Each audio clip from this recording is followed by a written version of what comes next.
आयुष्यात माझी एक इच्छा होती की मला माझ्या मुलाला आर्मी स्कूलला टाकायचं होतं. तो जेव्हा लहान होता त्यावेळेस लागिरं झालं जी मालिका ही चालू होती मालिका आणि तो ती मालिका बघायचा आणि तो बोलायला शिकला तर मम्मी आर्मी त्याला म्हणायला यायचं नाही. तो म्हणायचा मम्मी आम्मी, मम्मी आम्मी आणि मग त्याच्यानंतर त्याचं ते फौजी, फौजी, फौजी मग ते बघून बघून आहे ना एक इफेक्ट आपल्या डोक्यात येतो ना. तो जिथे जायचा तिथे सगळ्यांना सांगायचा शिवम तुला काय व्हायचं आहे फौजी, शिवम तुला काय बनायचं आहे फौजी, शिवम असं सगळ्यांना सांगायचा. आणि तेव्हा तो मला म्हणायचा मम्मी मी फौजी झालो ना की तुला एक साडी घेऊन देणार. तो असं बोलायचा आणि मग तेव्हापासूनचं माझं स्वप्न होतं की त्याला एका आर्मी स्कूलमध्ये टाकायचं, त्याला चांगल्या ठिकाणी शिक्षण द्यायचं, त्याला देशसेवा करायची ना तर त्याला त्या गोष्टीमध्ये मागे नाही तो पडला पाहिजे असं मला वाटायचं. आणि ते शिक्षण मला माझ्या स्वतःच्या पैशावर द्यायचं होतं, स्वतःच्या खर्चावर द्यायचं होतं. आज त्याला टाकला मी, झाले 2-3 महिने झाले, छान राहतो आहे.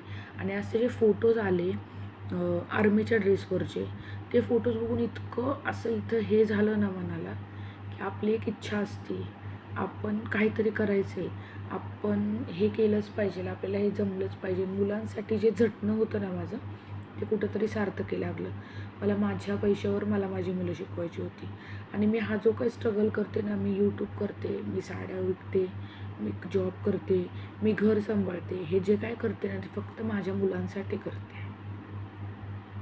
ह्याच्यामध्ये फक्त माझ्या मुलांचं करिअर, माझा मुलगा कुठेतरी पुढे जाऊन मला खूप मोठा झालेला बघायचा आहे. माझ्या मुलांची जी स्वप्न आहेत ती सगळी मला पूर्ण करायची आहेत.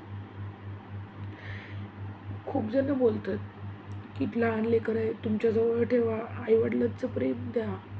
नाही वाटत का आम्हाला आईवडिलांचं प्रेम द्यावं? पण आपल्या इकडे नाही होत त्या गोष्टी शक्य, कारण आपण लाड करतो त्यांचे, म्हणून इतकं लांब ठेवावं लागतं.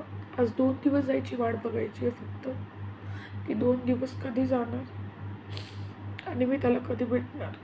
मी त्याच्यासाठी खूप रडते, झगडते. मी जे काय कष्ट करते, मी जे काय करते ते फक्त माझ्या मुलांसाठी करते.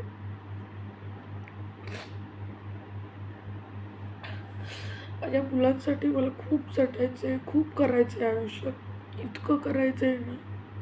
माझी मुलं बोलली पाहिजेत, माझ्या मम्मीने, माझ्या पप्पांनी आमच्यासाठी खूप केलं. हे वाक्य त्यांच्या तोंडून जेव्हा ऐकलं हे तर सगळं भरून येणार आहे.